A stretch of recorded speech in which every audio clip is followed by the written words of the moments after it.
All right, guys, welcome back to the Rick Shiels Golf Show podcast, episode 199. Yes. We're in St. Andrews. We are. Today's episode, we've got some very special guests all the way from USA. Bob Does Sports. It was insightful and it was eye-opening. We've already done the interview, so you're going to find out how Bob Does Sports started, the characters. So we've got Robby Berger, Fat Perez, that's nicknamed himself, and Joey Cold Cuts. Three real kind of characters in their own right, but when put together, they blend unbelievably well. I've watched their videos for a while. I know you have as well. Yesterday, we filmed with them for the first day. You can see why they're so successful. So they've got a YouTube channel that started about 18 months ago. They're absolutely smashing it, over 500,000 subscribers already, which is great. We've invited them over to Scotland for a week of filming together. We've got loads of amazing golf courses lined up, loads of videos coming your way. So that's the interview today. But in more breaking news. Big news. We've teased about it for a long time. The live show, the live podcast, Friday, the 13th of October, yes, in Manchester at my home golf course, Worsley Park Marriott. Correct. We've managed to get an incredible room with just shy of 300 fans can come along and experience me and Guy and a few special guests. Now the tickets go live today, Wednesday, the 23rd of August at 2 p.m. UK time. Now, in the description of this video, you'll see the link. That won't be live yet till 2 p.m. today. It's going to be a good one. We've got a cool room. It's going to be kind of a nice number of people in the sense that it'll feel busy, but quite intimate. Yeah. We've done 2 live shows so far. We did Manchester a couple of years ago. We did London. They're great. It's a nice chance to meet people, to have a bit of a laugh. I'm super excited. It's at the Marriott. So if people want to stay over, there's the option they've done as a reduced rate. So people can stay Thursday night or you can stay Friday night, maybe go and get a round of golf again at Rick's home golf course. You might get boozy, I'm sure. I will definitely get boozy. I might have a couple of ciders, let my hair down a little bit. I think it's only right. They said a few special guests to part. It'll be just a good chance to meet people in the clubhouse, have a good laugh, celebrate 200 episodes, celebrate 4 years of the podcast. Yeah, so it won't be quite the 200th episode. It'll be a few episodes after that. Friday, the 13th of October, 2023. Get your tickets today, Wednesday, the 23rd of August, using the link below. Tickets go on sale 2 p.m. Be fast. The £20 per ticket. That's cheap. It's too cheap. It is too cheap. Who actually agrees to that price? Anyway, thanks for watching. Enjoy this fantastic chat with the guys from Bob Does Sports. All right, guys, we're in St. Andrews. Yeah, we are. Hey? What a world. Who would have thought it? Not me. Bringing you three guys from Bob Does Sports here to Scotland for an epic week of filming. Yes. Yeah. And today, we're playing the old course. It's going to be unbelievable. Felt like Christmas morning. Waking up. Yeah. We couldn't sleep last night. We were so jazzed up about it. And walking it the other day, it kind of got us ready to roll. It's special. I'm very privileged and honored, and I think everyone here as well. We can't wait to see how you guys, almost the emotions on the first tee. Because I don't think there's a golf course in the world like it where it's like, this is it. This is the home of golf. Like, you know, and you get feelings on that first tee, even though the fairways as wide as you can imagine. You get some funny feelings on that first tee. I was standing on that first tee. It's great. I keep looking at that 17th tee with that window. I'm fascinated by it because it's such I got a little draw and I was just on the tee box just looking at that window. I mean, it's going to be a ride. I can't wait. So you guys have absolutely been smashing it. How long has the YouTube channel been going for now? I think about a year and a half now. It feels like 5 years, but yeah, I think about a year and a half. Wow. Yeah. And where did that, I'm sure you might have told this story before on another podcast, but it'd be great for our listeners. How did that all come about? How did that start? Because it feels like it's been a very unusual journey to get to where you are now. Yeah. I mean, I think initially the channel, the idea was not intended to be a golf channel at all. It was the name origin, Bob Does Sports, Bob was supposed to be like man on the scene and go to different sporting events and interview different people at like World Series games or football games or different things like that and get funny content like that. And he was doing it for what, Bob? Probably a couple months like that. Yeah, I'd say a few months we were doing it. Yeah, and it was so cool. And one time I remember he called me and he couldn't make it to something. And he said, why don't we just film a golf episode for this week for Bob to Sports instead of going on the thing? And we used to film and have fun and play golf and just do it on our phones. Like, it was very low tier. It was no production value at all. But then we finally had a cameraman and we had a GoPro on like the cart cam. And it was like the first time we ever did it. And it went really well. And like, I think it was like probably, I would say, Bob, one of the best episodes that we had done up to date, that he had done up to date. So he was like, we should just run it back. And then we started doing that more regularly. And then it just kind of, everybody just saw like the opportunity that was there and how good it could be. And then it just kind of transformed. And we just, eventually they said, we'd like to bring you on, Joey, for the, with the channel, and you and Bob would do it. And that was before we had this legend here with us. And then once we got him, it was like game over. But it's weird, no, Bob? Just to think about, like, it seems like an eternity ago, like he said, that happened, but it's not been that long at all. No, it really hasn't. It wasn't sustainable either. Like, if we were going to be going to different stadiums, and I would be like interviewing different fans and stuff like that. And it was good, but to get a video out every week, it wasn't sustainable going to different cities week to week just to get one video a week. We just never would have been able to do it. Wow. You know what's mad? I mean, we follow golf YouTube a lot. Like, I would say we're somewhat obsessed with golf YouTube. And we've watched a lot of channels come and go. And I remember when I first kind of caught your channel, I was like, whoa, these guys are filling a niche that's not been filled yet. Like, bringing that humor, bringing those personalities, bringing a level of good golf, but also a mixture of bad golf. Yes. I'm sure you don't mind me saying that. No, not at all. It was that level of humor that I don't think has been filled before. And I think as well, what's changed so much over recent years is how YouTube and golf YouTube has kind of matured, that you guys in a year and 18 months, let's say, have gone from nothing to like over 500,000 subscribers. That was not achievable back in the day, was it? It would take years and years. But if you come out with a good product and you fill in that niche like you guys have, it's crazy, the growth. I don't know, really. I'd love to look into the stats. I probably should know it off by heart a bit more. I don't think a channel's ever got to 500,000 subscribers in golf as quick as you guys. Wow. No. I don't think they would have done.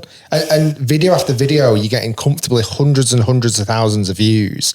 And you've got to think to yourself, like, I mean, one of my favorite videos that you guys did was the Max Homer video when you had Max on. And you seem to make these guys outrageously comfortable as well in the content. Like, he was knocking on the door shooting a 59 that day, which is pretty special.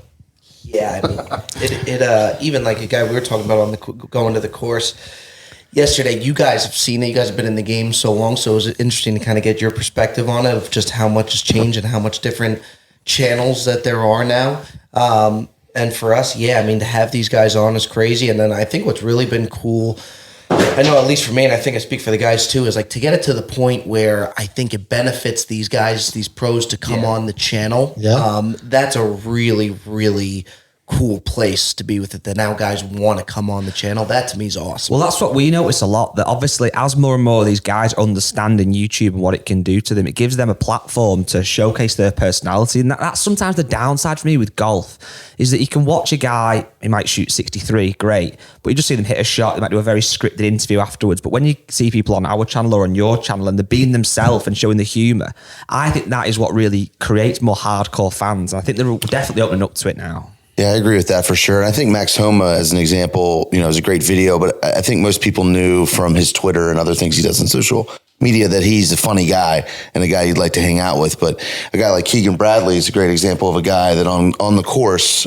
during a tournament is very intense, right? Mm-hmm. The way he side eyes putts, and having him on our channel and kind of opening up for a casual round of golf, and the comments that we saw, probably he saw as a result of that, of like, I didn't realize how much I like this guy. Like, what a laid back, chill dude. And, in the beginning, I think when we wanted to have these guys on, you're sort of, without any examples of what videos can do for them, you're sort of saying, hey, this is what it'll look like. Trust us. Come on. But, the more that we've had these guys on and the reception to those videos, it's become, I would think, a little bit easier to talk to these guys about, hey, like, you want to run it. You've got like those Keegan case did. studies to showcase. Yeah, exactly. 100%. Which golfer do you think would be best in one of your food challenges or one of your drinking challenges? Who's on the hit list? It's got to be John. John Rahm, when we played with him, we did a couple holes. And we did a funny behind the scenes thing with Callaway where they showed some of the stuff that we did. And one of the clips that they showed him was us doing our taco challenge. And he kind of was like, I could do that. Like when I went to ASU, I used to eat 12 tacos at Jack in the Box every night. So someone like him, when we got lucky enough to play a couple holes with him, he has such a presence and he's so fun. And he's a typical guy that I don't think he's kind of misunderstood. And I think having him on, I think he'd really open up. He was really fun to be around and play with. And if we did something like that with him, I think it would just break the internet. I would be I think Guy might have been hinting at another John who actually did very well. John. John Daly. That would be terrific. Yeah. That's pretty right down the middle drinking challenge there. Around the old course where he won in 95. One thing I'm looking forward to though, so your videos are very different. I think that's pretty obvious. And it's great to have this collaboration week. Rick is obviously you were quite a traditional PJ Pro. Our videos are somewhat quite clean cut. I don't even wear my hat backwards. No, never. I'm really clean. On the podcast, however, the podcast listeners will know, and the hardcore podcast listeners, Rick lets his hair down a bit more. And it's often spoken about when he's had a few drinks, he goes from Rick into Ricky. Yeah, kicking in I was calling Ricky yesterday. Yeah, cool. But I think it's tomorrow you're filming the video I'm going to come on to. Was it the day after? Tomorrow, yeah. You are going to be playing. This is on your channel, so everyone listening and watching, make sure you go and head out and watch this video when it's out. You're doing a Guinness challenge, and I'm a little bit concerned for Rick. But I'm also very, very excited to see Ricky in full flow on your channel. You don't need to worry about Let's me, my explain friend. what's happening tomorrow. We play 9 holes. And we're doing a Guinness on every tee, right? Yes. Oh my God. A can of Guinness, or we'll have to get pint glasses. Yeah, because you said you can't do it out of the can, right? it's that would cause a lot of issues. So that's going to be 9 Guinnesses. Yeah. And how many can you tolerate, Rick? In a normal drinking session, which isn't just 2 hours long, I think I can do 9 quite comfortably. Yeah. It's the duration. Yes. 9 holes. What happens to the hours. golf as well? Will it get the better, golf maybe? is what creeps up on you too, because a lot of times we'll complete the drinking or eating challenge, but then you have to break a score in a scramble, and you're so focused on the challenge itself that you forget about the golf. I think there'll be a sweet spot around the 3rd or 4th hole. Yeah. Oh yeah. And then I think it'll go real. It'll go real. It's gonna be nice. A very sharp decline on the I backside. know you guys enjoy a beer, and I missed the big night out you had a couple of days ago. I was at home. I've obviously That was just a quieter. starter. But I'll be honest. I put my money on Rick. He can put it away. Oh, I think he's going to be fine. I don't worry. I've seen him go, just watching him go. I don't worry about him the slightest bit. We'll figure out on Thursday when we've got another filming session going on at King's Barnes. That's going to be interesting. But luckily, all the tea times are late. You hinted at it before, Joey. You brought in Fat Perez into the channel. I do know this story, but I'd love to hear it from you guys, and the listeners, I'm sure, would love to hear it as well. Yeah, we during COVID, I was working for another company, and we were doing these happy hours, and there was really nothing to do. Everybody was in home, and we did a Patreon, which is, I'm sure you guys know, behind a paywall. So for the people that really listened to the podcast and loved it, the diehards, they would pay monthly to get an additional podcast, and then we would do a happy hour. So we would do a weekly happy hour where it would be on Zoom, and we'd all be drinking. We would be running the show from then. We would bring different guests on and whatnot. I was going to say, what type of show? Is it more like a comedy show, interview show? Yeah, so there's another podcast that we do called The Brilliantly Dumb Show, and it's like sports and comedy mix, so that's what it was for. And so we would do these happy hours weekly, and they were a blast. There was nothing else to do. Mm-hmm. We would get hammered in it. It was a lot of fun. I really enjoyed doing it. So we were on one, and I could see everybody on the Zoom. So we're in the middle of the happy hour, and everybody's drinking, and I get a text from Joe. And when you go on to Zoom, it says the name of the person on there. Joe texts me, he's like, do you see this Fat Perez guy? So I look up, and there's this guy in his cubicle, and he's clearly in an office setting, he's clearly at work, and he's just mowing down pizzas and beers, just mowing them down. And so I'm like, all right, we got to go. We're going to go over to this Fat Perez guy, and he comes on, and his first line just out of the gate, he just steals the show. It was just all the show. And then at the end of the show, we always did an MVP. So out of the fans that came on, we gave an MVP, and he won it by a landslide. And he kept coming on, and he kept coming on. What was the first line that you said when we went to you? The first time I came on, I wasn't drinking, but I was eating. And I was sitting in a cubicle, and they're like, you guys were like, Fat Perez, like, give us a cheers for the happy hour. And I said, well, my asshole manager drank all my beer. And the kid, I guess it's his kitchen, but it's my beer. We had a little, like, drink a beer, leave a beer type of a system at work. And he drank all the beer I brought in and didn't replace it yet. So I was like, I'd love to give you cheers, but I can't. We'll keep it moving. And that was it. That was it. That was the start of the legend. Yeah. Then after he messaged me because we got to know him, and Bob and I were headed to Pinehurst for a golf trip. And he messaged me. He's like, hey, Cold Cuts, I'm going to be in Pinehurst. I heard that you guys are going there. Would love to connect with you guys and have a drink. So I was like, yeah, of course, man. Like, let's do it. So we met him after playing number 4. We went and met him on the putting green. We went and had a drink, and he was so funny that we invited him to dinner. And dinner turned in. We didn't know at the time that he was a golfer. We didn't know that he was a big golfer. No way. So our friend at the time was like, so do you golf? He goes, yeah. And he's like, well, what's your handicap? He's like, I'm like a 1 or 2. Dropped his fork. And the guy that we were with was like, there's no way. Like, he couldn't believe it. He could not believe that he's like, yeah, I kind of am. So he was like, well, we're playing number 2, which anybody knows number 2 Pinehurst is like the best course. So was he trying to catch you out at this point? Yeah, he was like, we're playing it tomorrow. Yeah, he's like, if you're really a 2, like we've got a 4th spot tomorrow on 2, be there and like show us. And it was a Monday, so I'd gone there. I just happened to be down there with my wife for the weekend. And then I saw that they were in North Carolina and going down there. So I had to convince her that it was reasonable for her to drive separate to Pinehurst. She's like, why on earth would I drive separate? It's 4 hours away. And I was like, well, I might meet up with these guys and I don't know, maybe, it'll turn into golf or something. I don't want you to wait around on Sunday night. That's very considerate. Yeah. So they invited me to play. It was like Monday afternoon. You guys were playing 36, but I was like, I have to work in the morning. Like, I can't play the morning round. So I had to like call my boss. You did like a almost like a cameo for my boss. Yeah, because it was his birthday, and he was like, yeah, I guess my boss is around my age at the time, or my boss at the time was around my age, and he was followed Bob. So I was like, if you do this video and just say it's your birthday and ask him if I can play with you, I might be able to pull this thing off. And that's exactly how it went down. And then I went out and I played pretty well. I think I shot like 74, 75 on 2, and they just couldn't. And he drank like 10, 11 beers. Yeah, there's an old vlog on, is it on the Brilliantly Dumb Show? Yeah. YouTube, where it's like introducing Fat Perez, like just a phone vlog he did.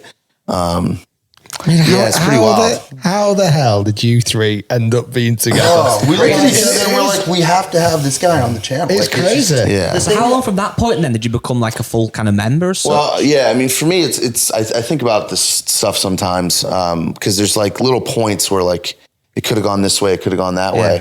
Like the fact that they're across the country in North Carolina in Pinehurst the same weekend I'm there with my wife, and just there's just little moments where like and I didn't think anything of it then. It was like, oh, that was cool. That was fun. I'll keep talking to them, I guess.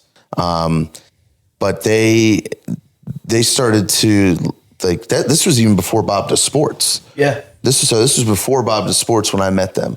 And then he started doing kind of the man on the street stuff. Then he came in. It started to be a golf channel.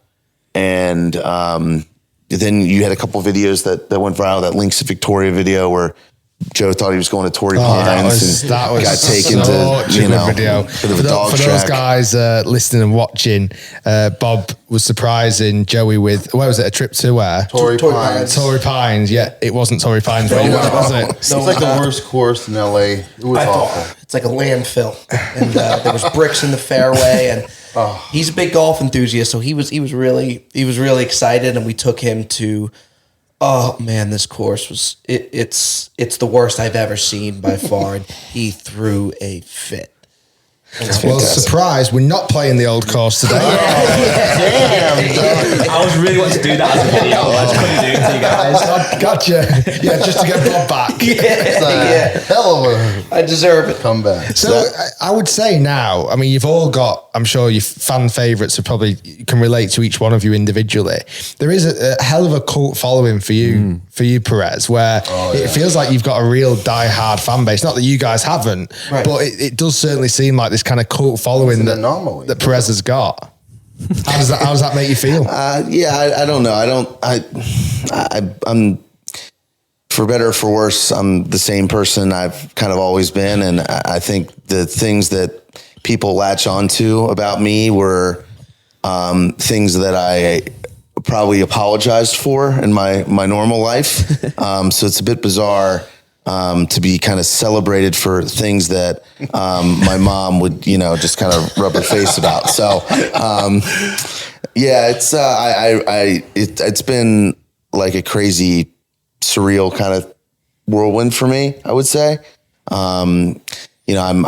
I've always wanted to play golf for a living, as a kid growing up. And, there was only one avenue for that when I was younger, and then that was over. So it's pretty crazy. I get to do exactly what I want to do, and people enjoy it. I don't know how to describe it. What were you doing in the office cubicle all those years ago? Eating pizza. Eating pizza. Yeah, that part-time pizza eater. I was an accountant. So I went to school for accounting and was in public accounting for a long time, and then got into sort of commercial real estate, kind of fund management stuff. It's very different. How did that feel then, going from a proper job and quite a serious job to then kind of essentially quitting and saying I'm doing golf YouTube for a living? Yeah, it was a crazy transition. I'm married as well, so that I probably would have jumped a little bit sooner, for right or for wrong. But she had a few kind of checkpoints and rules for me to hit, and I think she wishes she had shot a little bit higher. So once I kind of hit those things, it's like I think I'm out of here. And I feel very fortunate and very lucky, and I don't miss the Monday through Friday grind. We actually went and visited his office when we were in Virginia, and we met his old boss and like his colleagues, and they had roped off. I guess somebody took his actual cubicle now, but they kicked the guy out for the day, and they put like a red tape around it, like it was like a VIP section. And they put up like Nick Steve, aka Fat Perez, and like had a whole thing. It was they were such nice people, and they were so like I don't know, they were so cool about it. Like they were so proud of him. It was like, yeah, that's our Nick. I go in there like once a month or so. I mean, the people I loved, like I miss the people. I don't miss the job. Yeah. But I still pop in there and say hi, and I don't know if they enjoy that or, I'm rolling in with untucked shirt and sandals, asking them how the day's going, just heading to or left the golf course. I've just been to Scotland. It was for me. It was cool when it was time for both of them to leave their jobs to watch that process go down, because like his was wild, and then even Joe was working at the Four Seasons for Wolfgang Puck, so like for him to take that leap to then go do it full time, and the conversations that we had back and forth when it was time for him to take the jump and do it, and same thing for Perez to watch that kind of go down and then to watch it work out, because I mean, even for me, it was a lot of pressure for me because I was trying to get them to come on full time, and I wanted it to work out. I mean, Bob Sports at the time, it was far from, I mean, it wasn't doing great at the time. It was still building. So to watch them take the jump and then to have it work out, because even like I remember when Joe had to tell his parents that he was going to leave to do this full time, our parents have no idea at the time of what YouTube golf is. So it was new to them. So to watch them, do it and then it work out was really, really cool. It must have been a lot of pressure on you as well, though. Yeah. Oh, I was feeling it. Yeah, for sure. I mean, it really was. And, they had good things going. They never asked for this. They never it isn't like what they set out to do. Like it kind of just came. Like Perez says all the time. You never wanted to. You never set out to go. No, even when I was hitting you guys up, and I'd go Pinehurst to LA a few times. I was never like, this is my shot. No, you were just a fan. You were just you just enjoyed what they were doing. Yeah, and we became friends. If COVID never happened, I would have never gone on a Zoom happy hour. Yeah. I'm going to go down to a normal happy hour down the street at a bar, right? Yeah, so there's a lot of things that just kind of lined up, but I never, even when we did our match with Foreplay, which is kind of the first time that I was with them, I wasn't thinking when I went that this would be my shot. If I can play well here, be funny, I've got a chance. I just thought this is going to be a crazy experience. I'll be able to show my kids Dad was on YouTube that one time. I never really thought anything of it. What? Sorry. So I was gonna say, you know what's crazy though? Even though now, again, YouTube's so established and it's matured so much, there's definitely something in the fact that a lot of the most successful channels, and Rick, Good, and you guys as well in particular, have all kind of been natural. And like Rick started off YouTube to become a busier golf coach. At the time, 11, 12 years ago, there was no such thing as monetization. It was to get more clients coming through. If you look at Garrett, he was just doing trick shots in his garden on Instagram. It just became something different. And then you guys as well, it feels like the channels that do the best always start with the right intentions. You can't force it. I think like our biggest asset is just the relatability of us golfing as friends. Like we have one guy who's really good and then a couple guys who can play okay, but can be pretty stinky at times too. And I think the thing is that like our friendship is the core of our channel, and the interactions and just the fun that we have on the course. You can't script that. You can't make that up. And it's just, thankfully that's what we have, and it's genuine and it's honest and people really like it for now. Hopefully it happens for a long time, but you can't, I think a lot of people also, if you try to go on YouTube, if you do it the wrong reasons and you're just trying to get numbers and do stuff, you're forcing it, and it's just not going to turn out the way that you want. With that in mind, though, and again, we're kind of similar to that, but you guys must release a video and be like, looking, it's like a 5 out of 10, or it's not done very well. Do you get hard done by that, or do you just feel like as long as you're happy with the content, that's all that matters? A little bit of both. I mean, we have an idea of what's, and I'm sure you guys do. Before we release a video, we have a pretty good idea now of what we think is going to do. Yeah, you get that feeling on the special ones, don't you? Yeah. And I think it makes us feel like we're heading in the right direction. I don't think we've been shocked by a video doing great or a video doing poorly. Right. So I feel like we kind of have the finger on the pulse of what we do, what our viewers want to see. Yeah. I think that we'll always love to be shocked by a 1 out of 10 that we didn't think was going to be. But the day where we thought something would be really good and it's 10 of 10, that's going to be kind of a head scratching day. And we really haven't run into that. We know for the most part what's going to work and what doesn't. For everyone listening and watching on YouTube Studio, when you release a piece of content, it actually grades it between 1 and 10 of your last videos and how many views it's got. So if you're confused about what that little chat was about, here's a question for you, Perez. Have you ever met Pat? No. Pat Perez? No, I haven't.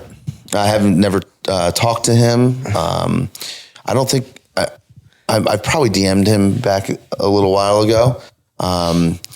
I think we'll cross paths. I think it's kind of like one of those things that you see consistently in comments. When's the Pat Perez versus Fat Perez coming? I think he is himself and a funny guy. Yeah. I think you think him and I would have a really good time on the course and off the course. I'd love to see that. I feel like I want to meet him on, in person on kind of equal ground and not necessarily through a DM. Yeah. So hopefully, we kind of have some mutual acquaintances, I would say. So hopefully one day in Scottsdale or something, we cross paths, and I think that'll be a funny day. I don't know how he feels about me, honestly. I've heard from some people that he thought I was kind of jabbing at him originally. And some people clarified that wasn't the case. I'm just a fat guy, long hair.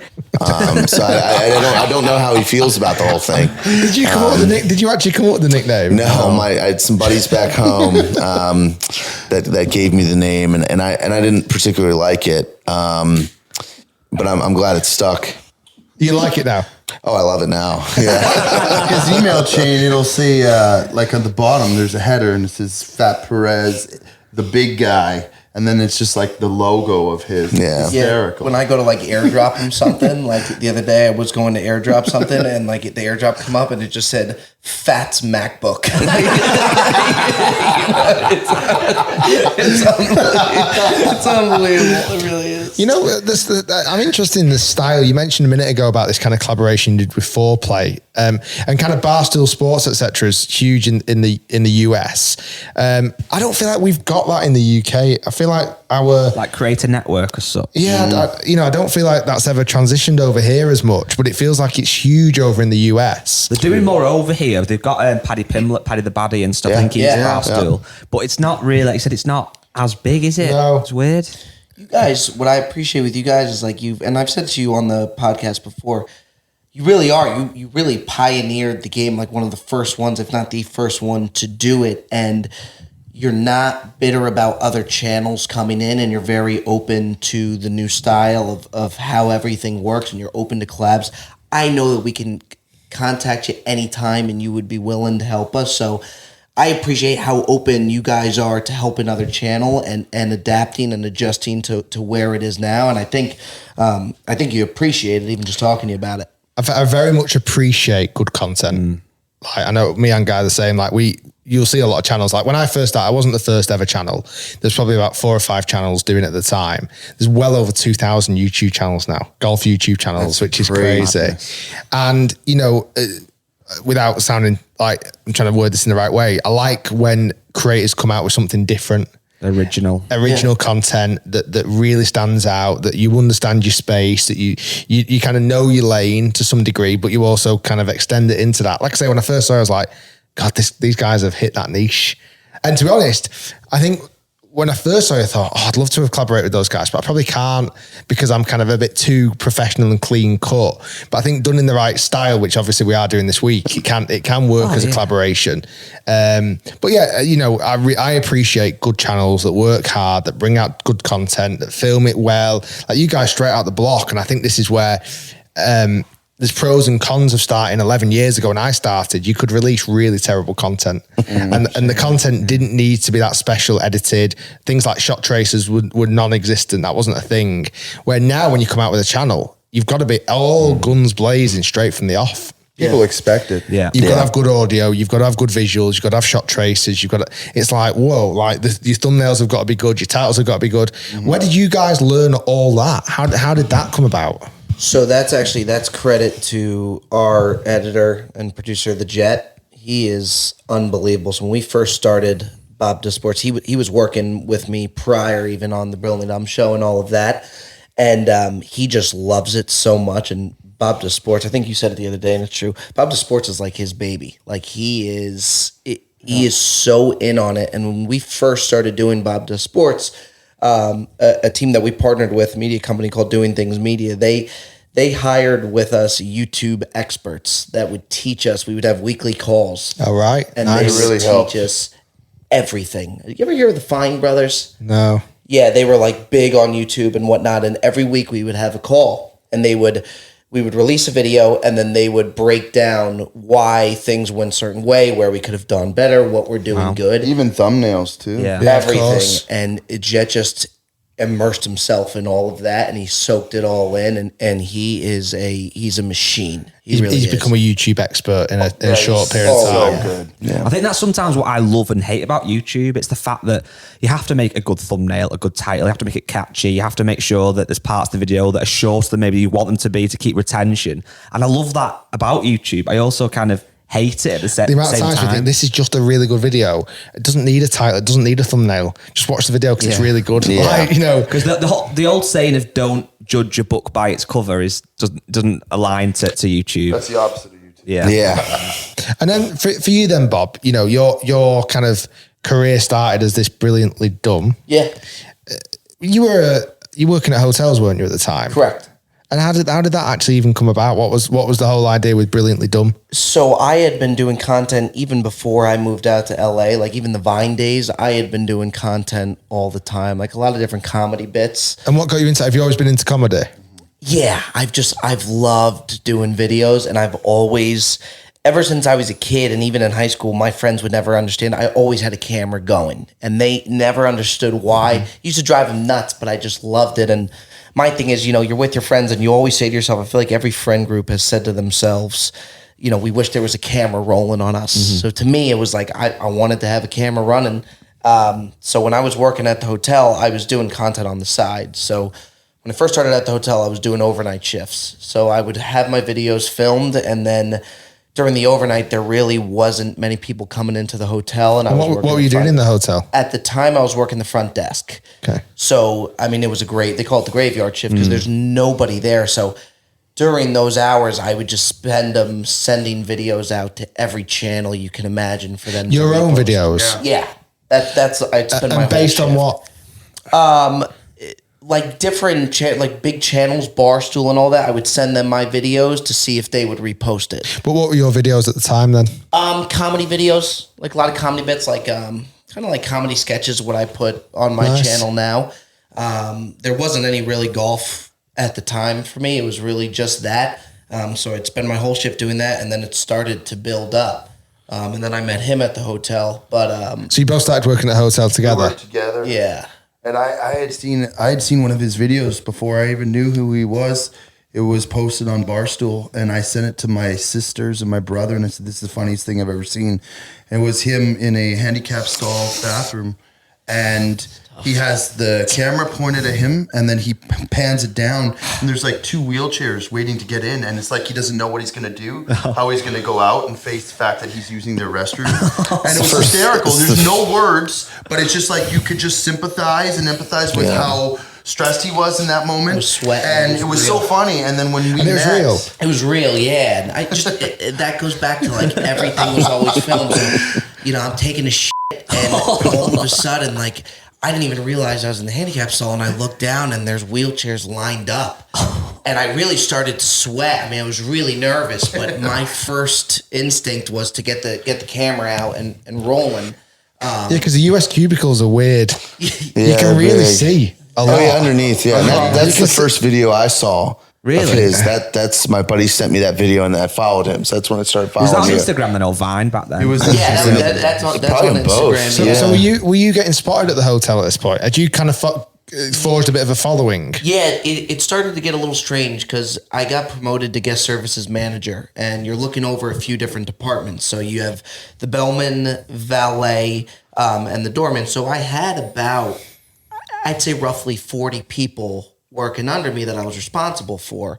So the Four Seasons, they were great, but they want you to be very buttoned up, and I wasn't that way. So my employees would see these videos that I'm doing. So it's hard to take it seriously when you got to pull them into the office for something or whatnot when they see me the night before doing something stupid. So, how many kind of followers did you have at this point? Sorry, I'm trying to. 1,000 maybe. Yeah, at the time, I mean, it was small, and then it started while I was at the hotel to build, and then Barstool contacted me to come work for them, and then that's when I realized I always wanted to get out to entertainment, and hotels is what was going to be you meet so many people at the hotels, and you just shake so many hands that was always going to lead me to some sort of entertainment with all the connections that you get. But yeah, it definitely started to get a little weird to where I would start to get recognized at the Four Seasons, and my employees looking at it was very bizarre to them that people are coming and asking me for a picture. And, working at the hotels, it's about the guests. It's not supposed to be about you. So it definitely, it was a very bizarre time. But I bet at that time you couldn't make any money from it, really. No, not really. Yeah, I mean, I told him, though, the first time I saw his page, he showed me, I said, "What are you doing here?"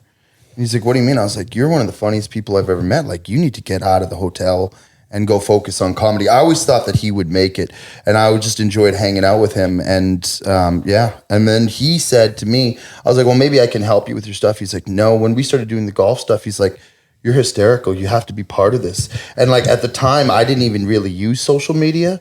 So he's like, "You need to change your name because I call you Cold Cuts, and then I tag you in the video, and it's just your name. Like nobody knows who you are and stuff." And that to me was weird. And the same thing then once the golf stuff started going on right before I quit, people would come into the Wolfgang Puck restaurant, and I'd be taking photos with them during dinner service, and the staff would be like, "What the hell's going on here?" Like, So what was your job at the hotel then? when I met him, I was the AGM of the restaurant. Right.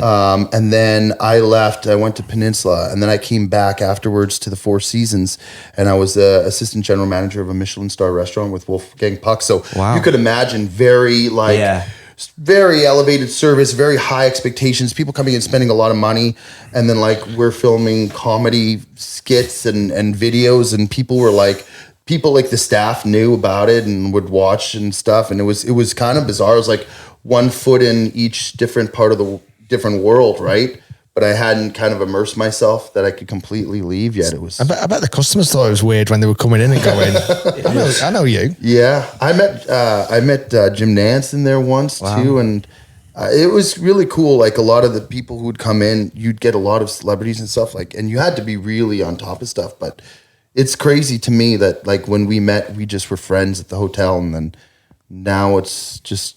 I don't know. It's surreal. Is there ambitions for comedy outside of what you're doing with the golf? Yeah, definitely. I mean, I don't know exactly. I love hosting. I really do. and we'll see. But to be honest, like the more that I think about it, and when Bob to Sports really started going, yes, there was so many ideas of other things that I wanted to do. I don't think it gets better than this. Like, even if you ended up doing something with like a TV network or whatever, like you then still have a boss and you still have like, right now what we're doing is so much fun, and I'm doing it with my best friends to where the more I thought about it, in order to do something else as well as Bob to Sports, it would have to be such a perfect thing, because I really don't think it gets better, and I feel like there's a good chance that I could regret putting on a whole nother thing to what we're doing, and like it's so good right now that grass is always greener, you know. What was the Barstool gig then? So when you left the hotel, what did you do for Barstool then? So they actually, my goal was always to work for Barstool, and at the time Barstool was the spot, like you were saying, it's like the biggest hub, like that was the cool. It's always what I wanted to do. And their CEO Dave Portnoy reached out to me. Finally, he DM'd me. And I remember coming back into my office, and I was at the Four Seasons, and I saw the DM, and I freaked out because that was always my goal. It's always what I wanted to do. So here it was, but I just moved out to LA. So he offered me a job, and he wanted me to come back to New York City. I was born and raised in Jersey, but he wanted me to move to New York City to be in their office full time. And I had met him, and I thought we had a really good thing going, and we had a really good friend group there. So it was one of the hardest decisions I've ever had to make on whether I accept the job. So I ended up turning down the job. So you've been waiting all this time to get the offer. Yeah. And then you turned it down. What was the me actual nuts. job as such? So pretty much a content creator. Right. And then you're in their office, and they have all different live streams that they're doing. Like you're there to create content, which is what I love to do. So it was my dream job, and then I finally got it offered, and it was the hardest thing I've ever had to do, because I'm thinking, just like you said, like, this is my dream job. It's here. It's right in front of me. Am I really about to turn it down now? But I just think we had such a good thing going.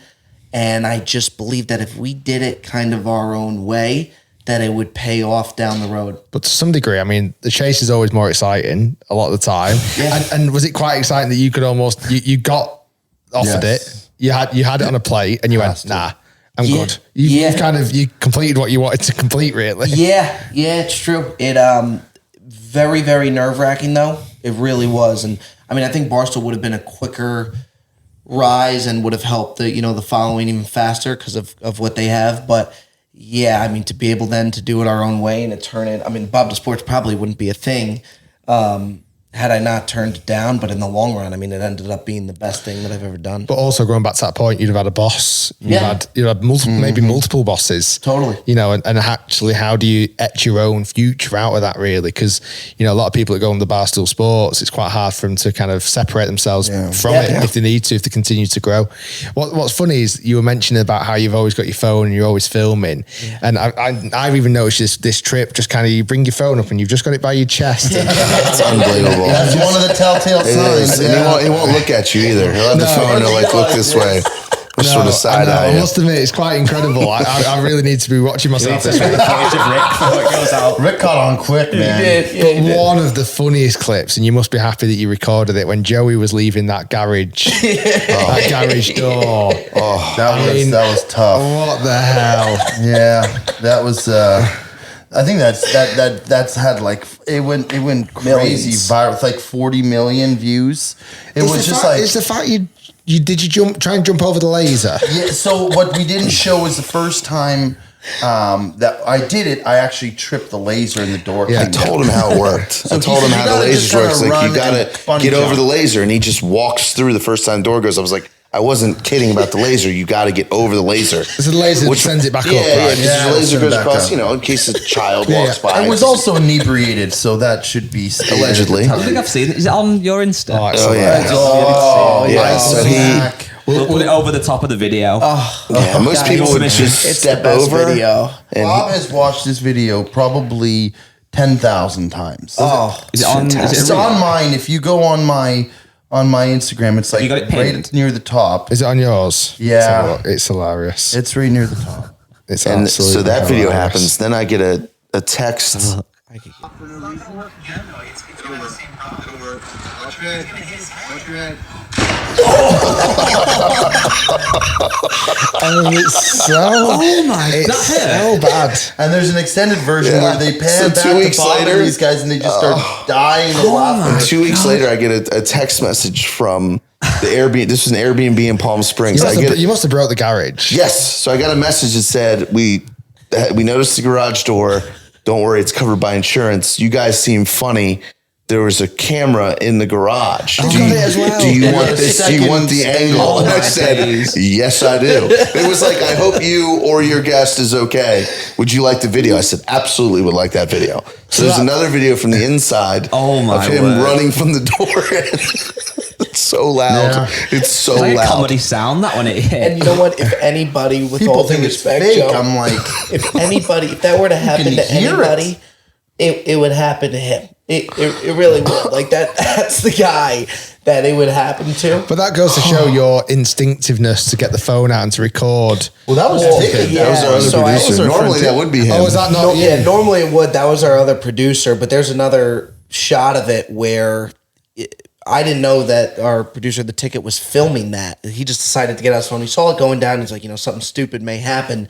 There's another angle where he does it and then he turns to the car. You see Perez cracking up and then you see me. And I look up and I realize that he got it. And it was like a kid on Christmas. When I saw that he got it, it's like that's gold. I was so happy. He was up at 5 a.m. He the couldn't next sleep. morning. I was so happy as Joey was on the that's floor. right. Yeah. So it's Dying. probably 8 or 9 p.m. West Coast time. So still, how funny that is. He still think it's too late to post this video. Like, I can't post this video right now. It's too late. She's like, I got to wait till the morning. And he was just pacing. I'm not sure you slept. He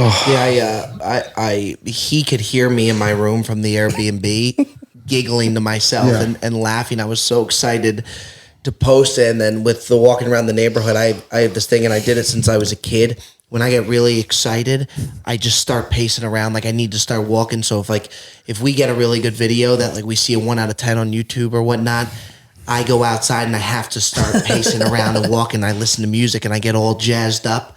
I'm a nut. Yeah, I really am. You seem to obviously get a kick from that kind of the comments, probably the likes, the views, just the fact it's out there. I obsess over it. I think on that, what's exciting for us is yesterday was our first day of filming. We've got a video for Rick's channel, a video for your channel. There's some scrambles coming, and the golf was impressive. The We vibed well, didn't we? Yeah, we did. There was a good blend, actually. I felt very comfortable in your company. You know, and on that, obviously I've been watching the channel for a long time. Like, yours and Joey's golf has become a lot better, hasn't it? Like, a lot better. Not like, I remember seeing the Max Homer video, and you weren't really, there was a lot of holes that it was kind of, no disrespect, it was kind of Perez versus Max. Yeah, that's what it usually is. But you guys yesterday really impressed me. I thought you hit it so good. Have you found your golf has improved over the last kind of 18 months? Definitely Bob, for sure. I mean, I think you were. I'm sporadic. You were a good bit better than him in the beginning. And I think you've gotten better, but he's closed a bigger space, I would say. So where you guys are pretty competitive. I know you're off one, did you say, FP? Are you off one? Yeah, handicap? scratch. What are you guys off handicap-wise? 12, I'd say. Something They don't I would say slightly better. We don't have It's gonna make you sick. a kid. I would say 10, 9, 10 handicaps. Really? You hit it really There's good some yesterday. speed from Joey as well. Oh, he's Yeah. got some pop. Some He's been playing amazing too. But when we had when Perez came on, everybody says it's nice to have a mix where me and Joe stand over the ball. You don't know where it's going to go, and that's fun. But then you also have the good golf. I never really thought of it like that when Perez came on. Obviously, we knew how good he was, but then as it's panned out, it is cool to see the way that it's gone to have that to where I think if me and Joe were just playing bad golf all the time, as much fun as it could be, some people would end up getting sick of it. So to have him and to have somebody that is that good, it's a cool mix. It's funny you say that because that's why Rick got me on the Break 75 videos, isn't it? Just to make me look better. But to be honest, I think that's where like you have got that perfect mix between that kind of relatability and aspirational. You know, it's that really nice mix where you honestly you really impressed me with your golf yesterday. I didn't know fully what to expect. Like even that first tee shot yesterday, Bob stands up there and you could notice him tell you're nervous, and we just bashed a little shot of whiskey as well. Bashed a whiskey. The whiskey might have helped. It sure did. You absolutely smoked one down the first. Yeah, that was awesome. But good news for you as well, though, Rick. Your game yesterday was just It was good. I've been struggling a lot recently. Yes. My golf game's not been as good. Like I've been really, really struggling. It was nice yesterday to kind of feel like I was hitting Some better drive strikes. Yeah, That the par strikes been 5, better. that second shot you made, Yeah. that was styled. Yeah, and your putter was there. good. Yeah, it's getting there. So I'm excited about today. Hopefully the weather holds for us and it's not too windy. It's looking dry at the moment. Yes. We're doing front nine on my channel today, back nine on your guys' channel. What we're doing on yours, are we thinking about this kind of mini major style? Is that what we're thinking? We're thinking either the mini major or doing a 2v2. So, I mean, either or. I do think the mini major at St. Andrews would be, at the old course would be pretty insane. And the back nine is very, very interesting. Like you said, the 17th is anything can happen at 17. Anything can happen at 18. I think what's exciting with these videos this week, the collaboration week, and I said this to Rick when we were kind of planning it, that to some degree, other than the golf courses, obviously, do really need that much planning, because I just think the videos are going to be so good. And from what I saw yesterday, and hopefully, fingers crossed, we're going to have the first one out this week. Yeah. Maybe by Thursday or Friday. I think it's going to be a week of insane videos, and I actually can't wait to see them come to life. It's going to be very good. Gents, I'm glad you've managed to come over to Scotland this week. It's been a pleasure. So far we've ticked, I put a list together of things that we need to tick off. Yeah. Let me just check what we've done so far, because I think we've done a pretty decent job so Nando's, far. what was your verdict on Nando's? You guys Nando's was That was great. great Yeah. yesterday. That was good. A cheeky Nando's. Yep. So Jiggering Pub. Yes. Did that. Play Himalayas putting green. We've not done that yet. Not done that. I show the Himalayas. An Indian restaurant. I'm excited for I that. love that. I'm on Have you guys? for that. You don't. I don't feel like you've got Indian restaurants in America. We do. I think they're definitely better here. Onion from what I've bhajis are heard. the one. Yeah. I've got in here cheeky Nando's. Tick. Swim in the sea. Wow. oh, Ed was in there the morning after we went out drinking. I said, what probably what he needs. It's probably the right move. Yeah, honestly. how cold was it? Shock to the system. Was it really cold? It wasn't really cold. It was cold. Not really cold. And then I've put in here done vegan pub every night. Now we have done that so far. You guys, unfortunately, didn't. You had work to do last night. And then we're thinking potentially a fan meetup. Yeah, that was Potentially, cool. if we can squeeze it in. Guys, thanks for listening. Thanks for watching. Be sure to jump over to Bob Does Sports. We'll put the link in the top line of the description. They've got to get to 1 million subscribers by the end of this year. I think it's absolutely there's no justice in the world if you didn't, if I'm honest with you. I think you're absolutely killing it. And, Yes. I think your growth is astronomical. And as you guys say, to the moon. And I think you guys will get to the moon. Right, thanks for listening, everyone. Thanks for watching. And let's go and play the old course. Let's get it. Let's do it.